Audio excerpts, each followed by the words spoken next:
Hi folks, it's Jim, Great Books, Big Ideas. It's Saturday, April 11th, 2026. I'm back after a hiatus that was involuntary. I've been sick all week.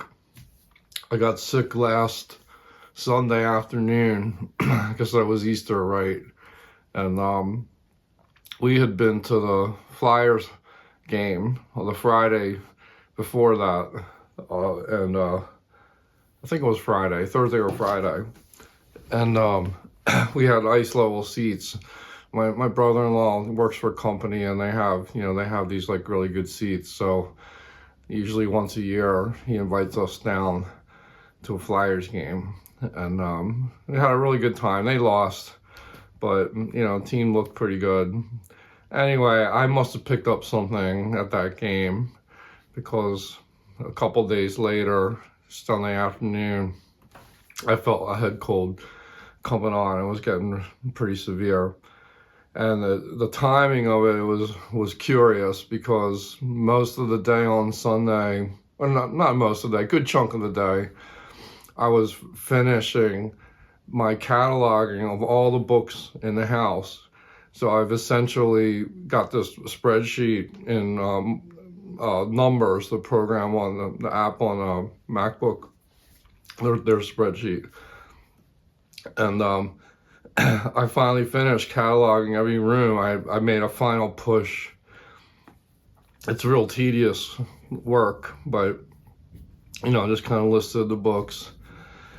And now I have a pretty good count of, I'd say about 99% of all the books in the house. There's a couple stacks of 2 or 3 stacks of children's books I haven't cataloged, the thin little picture books and things like that. And I'm sure I missed a stray volume here and there, but it's about 99% of what's in the house. So I can announce that, my official count, my running count on the books in our library is 2,110 volumes. Which, I don't know, that seems kind of staggering to me. Maybe it's not as many books as other people have, but it's a lot to me. And it kind of gave me vertigo when I was all finished. And then like right after that, I started feeling sick. Like it was just a curious timing. I don't know, they're probably not connected, but my mind connected that. And I've sort of, my immediate thought is like, I really have to cull these books. It would be a really interesting goal to try to get that 2,100 books down to like 1,000. And it's kind of a good sort of intention to set. Like I know we used to have even more books than that. Like we went through a massive purge like many years ago. But I think there's still room to cull the herd. But it's nice to have all the books now in a one spreadsheet that I can like use the search function to look up books when I'm out shopping for books. So anyway, I got really sick, head cold, sinus infection. It might have been the new strain of COVID. I'm not sure. I didn't go to the doctor for it. Monday, Tuesday, Wednesday were the worst days. Wednesday was probably the peak of the worst, where just had a lot of pain swallowing, and the pain kind of like, it was like so much sinus pressure in here, and I was kind of like getting into my ear, like eustachian tubes and like the sort of ear canal, whatever, like just was painful to swallow. But that went away on Thursday, but then that was replaced by sort of headaches and like these sort of eye muscle strain headaches I get. So Thursday was sort of a bad day, but at least I felt like I was, I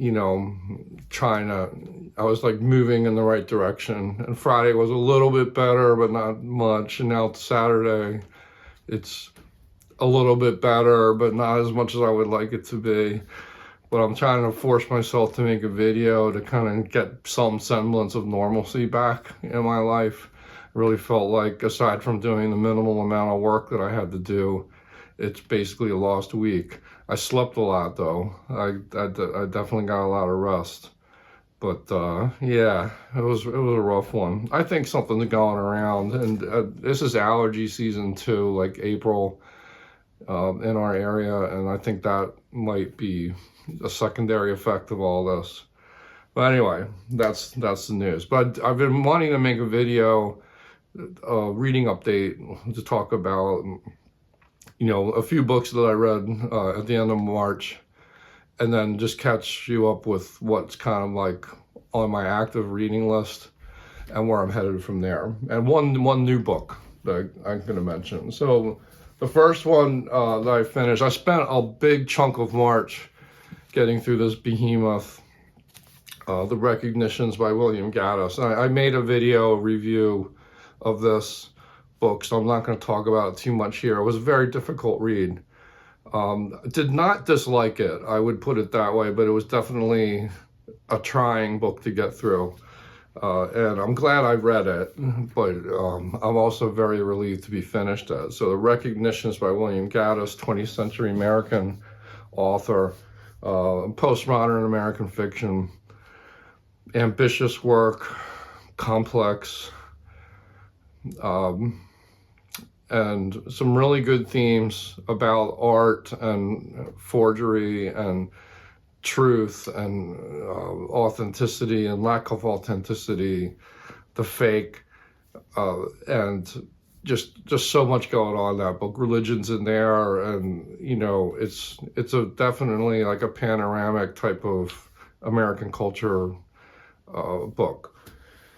So anyway, once I finished that, I wanted to just tackle something that was much easier to read, and I blasted through this recent edition. Is Time Gate, which is actually a set of stories. I guess the idea comes from Robert Silverberg, which is why he gets the credit up here. But it's several authors contributed stories. Robert Silverberg, Paul Anderson, Gregory Benford, Pat Murphy, Robert Sheckley. And the idea here is it's about, like, came out in the late 80s. It was the first of a series, but they only did 2 in the series. I think the third one never came to fruition. But the idea here is it's about artificial intelligence. So like they create these, like they're recreations of historical figures, and they create like AI identities for them. And then the idea is like, hey, we're going to make these for like entertainment purposes, but maybe there's more than entertainment value that can come from this. And then you sort of like learn about these different historical figures, like, and they're trying to like kind of make sense of like, what is this new reality that I'm in? Because they basically feed in all the biographical and historical and cultural information to compose these AI identities, and then you sort of get to see how they experience that form of being, and then they sort of act within character too, and then they interact with one another, which makes for some very entertaining, interesting reading. So for example, one story had Pizarro, the conquistador, and they put him in conversation with Socrates. Or Joan of Arc is in another story, and Bakunin is in a few of the stories, 2 or 3 of the stories, and Cicero and all these different people, and it was a lot of fun to read. And, there was a pretty good level of continuity between the stories. It was sort of advancing in years with each story. It'd go like 5-10 years forward, and you kind of saw where things might be headed. And, I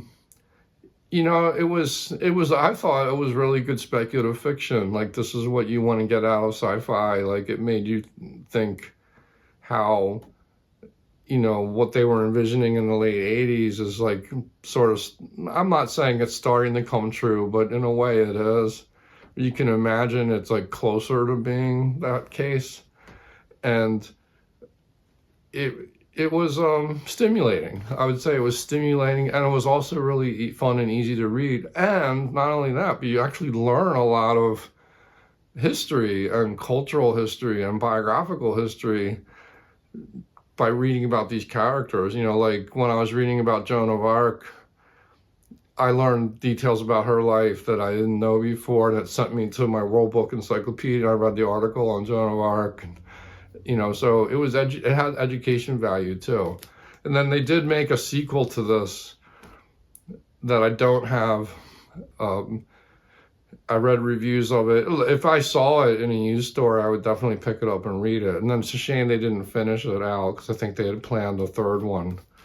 So anyway, its book is literally falling apart. I had to keep taping it as I was reading it, but I'm gonna give this one away to a little free library. And then I finished on civil government, a second essay by John Locke, that book. So this is part of my Great Books of the Western World reading plan. So hopefully soon, maybe as soon as this next week, I'll do a short intro video about that book. But then civil government I'd never really read a full book by John Locke before, so that was kind of nice to enter those waters. And you know, you can see how much the American system of government owes a debt to John Locke. I mean, he's so foundational with his like social contract theory and theory of rights and the rule of law and civil government and the right of people to change their government when it no longer serves their needs. That's all kind of encoded in the Declaration of Independence and the Constitution. So that was really interesting. But I'll have more to say about that when I do that video one of these days. And then before I get to my new book, I think let's talk about what I'm actively reading. So I'm still making my way through this Jean Shepherd humor book, A Fistful of Fig Newtons. Just reading this morning. It was a really funny story about his military life, and I'm really enjoying this a lot. I'm kind of savoring it, reading it slower than I really need to, but I'll get through this pretty soon. I think I'm more than halfway through. Jean Shepherd, great American humorist. This is the one I'm focusing on a lot, and it's also a chunker. The Coming of Age by Simone de Beauvoir. This was a recent pickup from a library sale, and I am thoroughly enjoying this book. It is really interesting. It's sobering because it's about old age and how cultures throughout history have treated old people. And I'm learning so much from this book, and it's very lucidly written. Simone de Beauvoir is really like learned, and like it's just packing this full of information, but it's very accessible. And it's just real eye-opener. Like I'm learning all kinds of things. It's sobering though, because the way people, you know, we talk about how old people are treated in our society, and it's not always a pretty picture, but it's kind of always been that way, and to varying degrees, and to look at those differences is really fascinating. And now I just finished this like long chapter where she did this like broad sweep of like comparative history, and now she's going to get into the contemporary scene in the late 20th century when this was written. This came out in the early 1970s, I think. And it'll be interesting to see what she has to say about the, quote, current state of affairs, and then I'll compare that to where things are now. But a very important topic that people don't talk about enough. And I'm surprised that I never heard of this book before. I don't know if it's talked about, how it was received. When I finish the book, I'll do some research on it, but this one is definitely of interest to anyone who's interested in history, cultural history, history of ideas. Yeah, great stuff. She talks about literature and, you know, how old people are depicted in literature. It's like really a broad, like she covers a lot of ground. Like, just very impressed. But I still have a long ways to go on that one. And this one I haven't picked up in a while, but I'm definitely going to get back to it because I've been enjoying it. This is Happiness by Niall Williams. I'm still not very far through it, but this is kind of next up. So probably when I finish the Jean Shepherd, I'll pour more intently into this one. I also am like, I don't have the book with me here, but I'm back to dipping into C.P. Snow, like his work. So I haven't given up on him at all. That's actually going really well. It's just it's been hard to get any reading done this week because a lot of these days I just wasn't up to it. And then when I started to feel up to it, energy-wise, like I had that kind of headache and the eye strain thing, so that kind of, I lost another day and a half there. So it's been real struggle to try to get through. But to cheer me up, my wife walked into town. We have a new bookstore, a new bookstore in town, and she stopped there and just picked us up to cheer me up.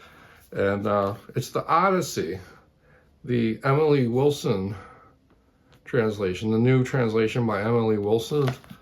And there she is.